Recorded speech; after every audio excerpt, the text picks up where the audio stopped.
Republican candidate Donald Trump vows to remain in the race despite more high-profile defections within his own party after his controversial comments on women. A shooting in East Jerusalem leaves several injured, 3 of those in critical condition. Police spokesmen say it appears to be a terrorist attack. We'll have all the latest from our correspondent there.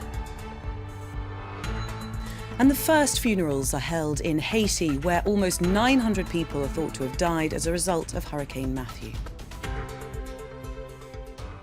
Hello to you and thanks for joining us here on France 24. I'm Belle Lupton, here for you today with all the latest news. Let's begin with the latest fallout from the Trump campaign in the US. Senator John McCain, who ran in 2008 to be the Republican presidential nominee, is the latest big name in the party to withdraw his support for Donald Trump. Former Secretary of State Condoleezza Rice and former Governor of California Arnold Schwarzenegger have since joined him. It's all over that video that emerged from 2005 in which Trump bragged about his sexual advances on women. Trump says he won't stop running for president, but senior figures in the Republican Party are calling on him to do just that.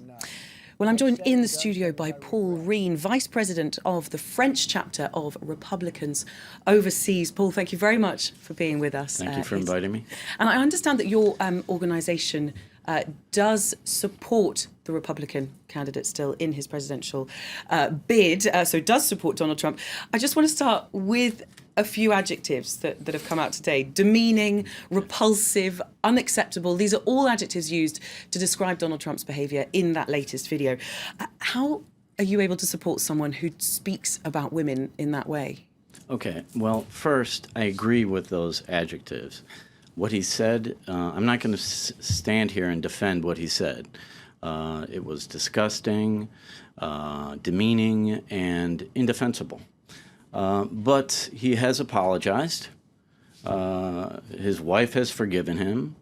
It was something that was said off mic, in private. And I think you have to put it into context. You know, when you compare him with Hillary Clinton, she said some very disgusting things as well. But you could also argue that a lot of the things that she has been called up for were private, were in her own time also. So, not really. See, that's where the media covers for Hillary Clinton when she says things publicly.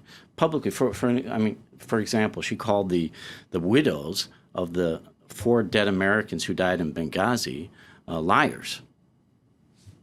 Do your viewers know that? No, because they cover for them. When we're talking about a presidential candidate, what they say on and off the mic is still of interest, especially when they are trying to put themselves forward in a position where they will stand up for American values. I mean, how can American voters who are voting on, values voters, how can they still vote for someone who has essentially said that he went after a married woman just months after his own marriage? Surely these are voters who immediately are going to be leaving Donald Trump.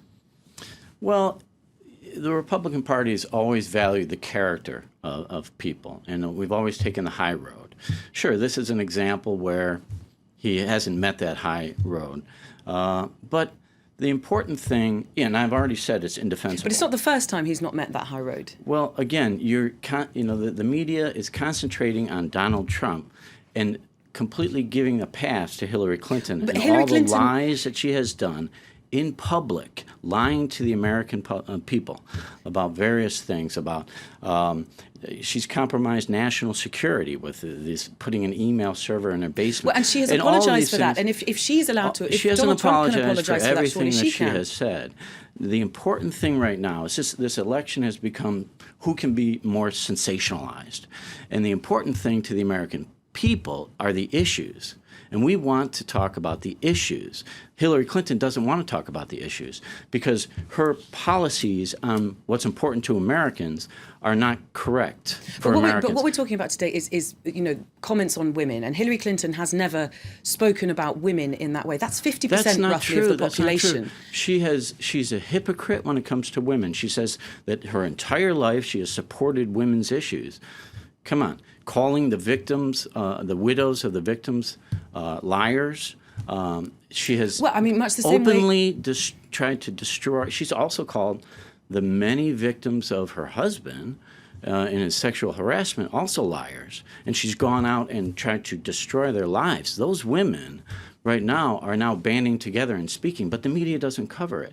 She has been That's a because hypocrite. those are quite serious accusations that have been levelled against her, and the media is being cautious with those. Well, you can say cautious, or we before could say they're jumping in. giving her a pass. Well, no, but it's quite a different thing where these are things we don't yet have concrete evidence on, whereas Oh, we there's see a lot and we of hear. evidence. This has happened over 20 years. But hang on, because we're talking about Donald Trump here, and we hear him on that video using words that we can't actually repeat on this channel often about women. I mean, this is 50% of the population, or roughly.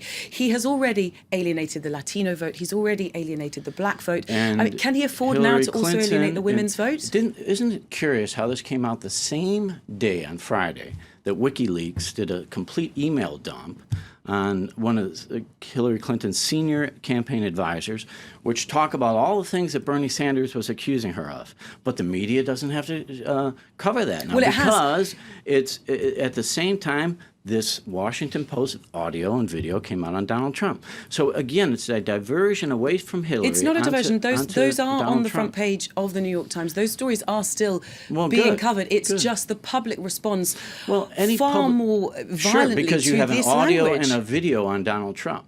And when people watch an audio and video, it's much more damning than going through emails that are, so people aren't going to go through emails. No one can be in charge of how this stuff comes out. That's not something that has been they held on to decided this upon and before. then let it go at the same time that WikiLeaks was saying they're going to come out with something on Hillary Clinton. I just want to get you back to Donald Trump briefly. If he is the Republican nominee, he is the Republican presidential candidate.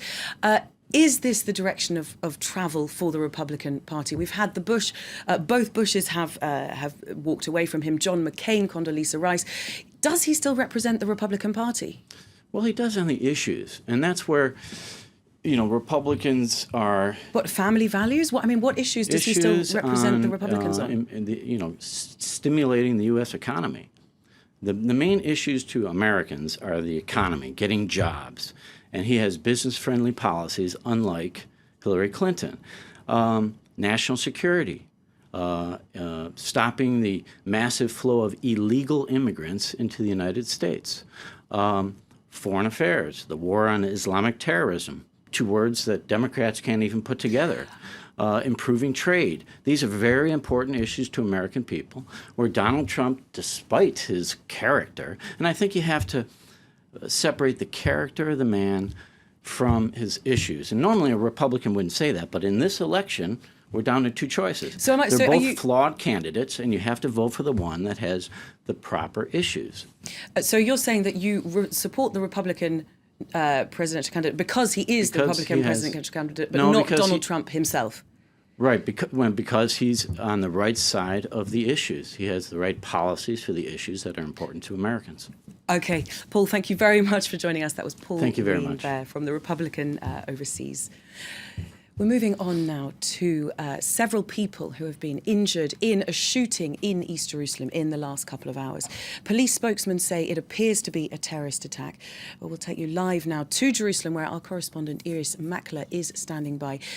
Iris, what more can you tell us now about what happened this morning? About 2 hours ago, a Palestinian man drives by a light rail stop in Jerusalem. He's driving and shooting at people standing there waiting to catch the train. He drives on for another 300 metres, shoots a woman waiting in a car, critically wounding her, and he keeps driving towards East Jerusalem, the Palestinian side of the city. By then, police are chasing him. He actually leaves his car, is involved in a shootout with the police, wounds one of those officers before he himself is shot. And this is the first time we've seen something like this in Jerusalem for months. And Iris, what about the timing of this attack? It's just before Yom Kippur, the Day of Atonement, but also what's been happening over the last year. How does this all fit into that? The religious holidays in Israel are often you often see an upsurge in attacks, both for Muslim and especially for Jewish holidays. So the Jewish New Year has just passed relatively quietly, but now before the Jewish Day of Atonement, the most solemn day on the Jewish calendar, we see this shooting. The location is also significant. There have been many attacks at that particular light rail, which is on the seam line, if you like, between East and West Jerusalem, between the Jewish and Palestinian halves of the city. The question is, was this attacker acting on his own, or was he involved with a militant group? What we have seen in the past year is generally people who are acting on their own, lone wolves. Is this man in his 30s in a car, armed, with enough presence of mind to keep loading and unloading a magazine? Is he acting alone, or is he involved with others? And we don't know that at the moment. Hamas in Gaza and Islamic Jihad in Gaza welcomed this attack, but they don't say that he is affiliated to them. Iris, thank you for that update, and I know we'll be coming back to you throughout the morning and the day on that. Iris Makler there in Jerusalem. To Haiti now, where the first funerals for the victims of Hurricane Matthew are taking place. Around 900 people are thought to have been killed in the storm, but the UN has warned that the full extent of the damage has yet to emerge as parts of the country remain inaccessible. Aid is now finally reaching remote communities, as Martin Pollard reports. Roberto and his little girl, Rosa Belande, were father and daughter. On Saturday, his family took them to be buried. They are among nearly 500 who have died in this region of southwest Haiti after Hurricane Matthew. The government has declared 3 days of national mourning for the victims starting this Sunday. But for families like Roberto's, the trauma may take years to heal. A cement block fell on him, his wife and daughter. His wife was injured and she was sent to Likai Hospital after we found them. Then we brought the bodies to the morgue. Everywhere you look in Jeremy, there are signs of the damage caused by Matthew. 80% of this town has been destroyed. The clear-up has begun for some, but others are amongst the country's tens of thousands of homeless. A lot of misery and hunger. We sleep by the ocean because my house is destroyed. This is my fishing boat, so everything is lost. Crops have been destroyed too, making people even more reliant on aid and for longer. Supplies are arriving, but authorities are worried about getting to people in the remotest areas in time. Hospitals and treatment centres have been destroyed, and where they haven't, there are signs of aid agencies' worst fears: rising numbers of cases of cholera. The Red Cross, like many NGOs, has launched an emergency appeal to provide medical, shelter, water and sanitation assistance. Martin Pollard there. And finally, France 24's Romeo Langlois has won the prestigious Bayeux Calvados War Reporter Prize for his documentary on the Syrian conflict. Romeo and the team gained exclusive access to the Syrian Democratic Forces, a coalition of Kurdish and Arab militias fighting the Islamic State group in Syria. They were there to witness the battle to take back the town of Shadadi in February. Here's a clip of that award-winning documentary. Fire! Fire! Shoot that vehicle! Quick, comrades. The machine gun! It might look like an ordinary truck, but it's actually a pickup packed with explosives and driven by a suicide bomber.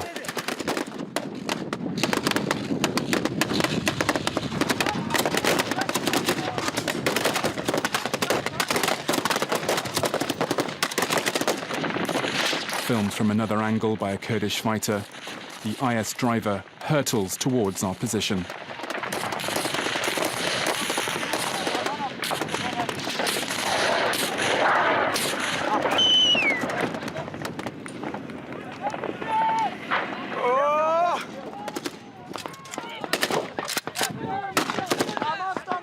It's okay, stop. A suicide bomber tried to attack us, but my comrades managed to kill him. I'm thrilled. It was me that hit him. Well done, my friend. And you can, of course, watch the 35-minute documentary in full on our website, www.france24.com.